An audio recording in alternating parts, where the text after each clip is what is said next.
Well, somebody else has moved on. Even if you stay in the same place, distance will happen. See, let us understand this in terms of life, not in terms of trend, not in terms of morality, not in terms of right and wrong, but in terms of life. When I say in terms of life, Azim, do you remember how your great 10 generations ago, how your grandfather looked like? No. No. But his nose is sitting on your face, yes or no? Yes. Yes. So is it true that your body has a tremendous amount of memory?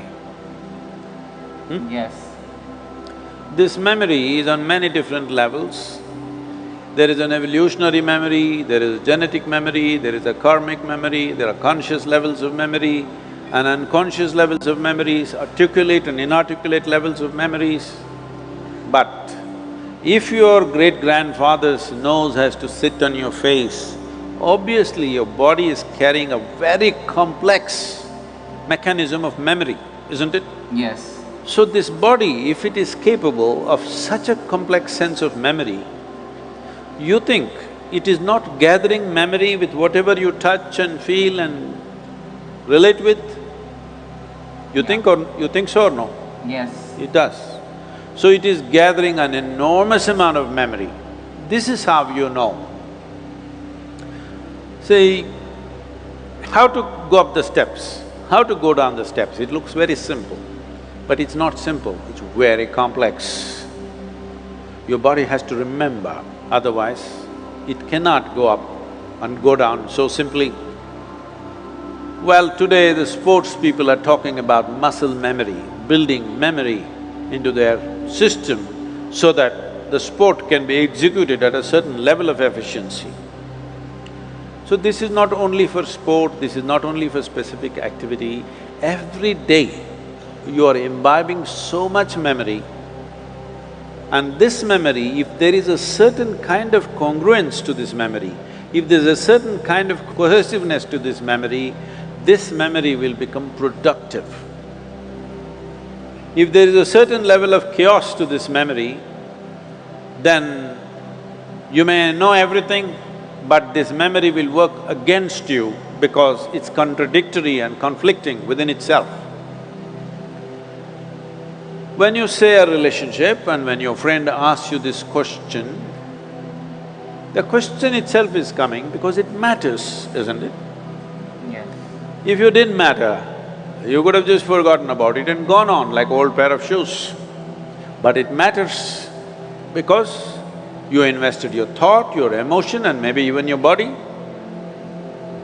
Once you've invested these three things, there is a profound sense of memory about that. If you create a lot of contradictory memory in your system, you will see life will tell later that you will have everything but you feel like you have nothing because it's confused and it's joyless, it doesn't have exuberance. It's very important young people understand the mechanism of what you have been given. If this was just a lump of flesh, you could have done whatever the hell you want with it, but this is a very sophisticated machine.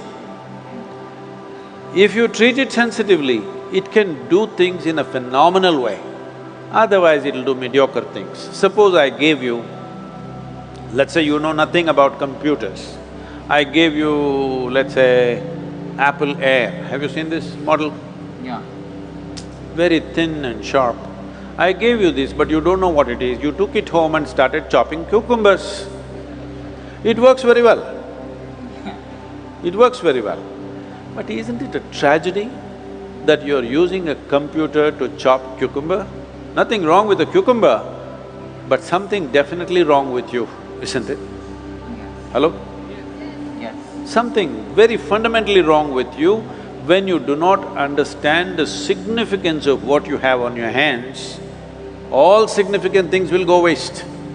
So, before not just other human beings, I'm saying before you touch, involve yourself in anything, you must see what is the level of involvement you wish.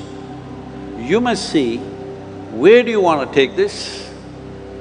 You must also see what are the different impacts it will have upon you, whether this will work well for this life or work against this life. You must consider. Otherwise, you will become a loose life.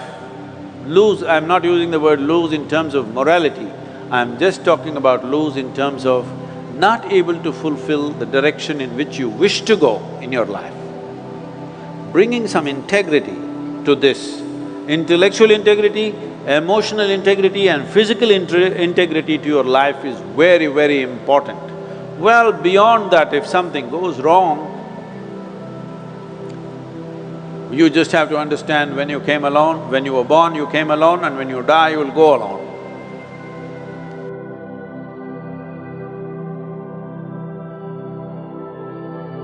Accept that the pain is normal. As an old song says, breaking up is hard to do. Scientists have even shown that romantic rejection activates the same pathways in the brain that physical pain does. It hurts when you break up with someone, and it's completely natural to feel upset about it. Let it out. Don't pretend you are fine.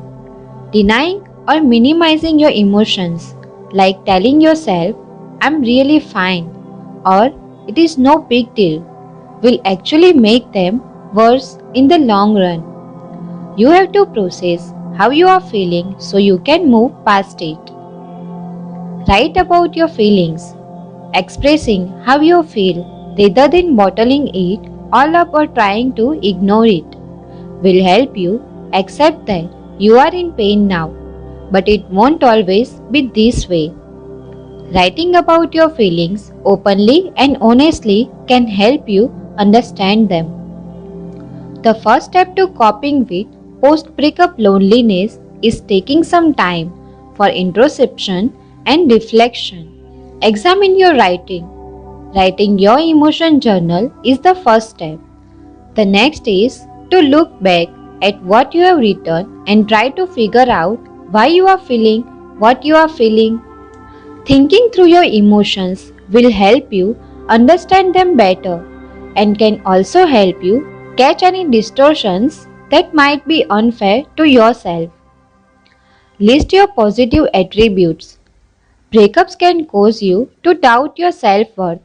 It is important to remind yourself of all the good things about you. Study shows that when you remind yourself that you are worth loving, you handle rejection better. Make a list of the cool, great, interesting things about yourself. When you are feeling down, whip out that list and remind yourself that you are a remarkable person.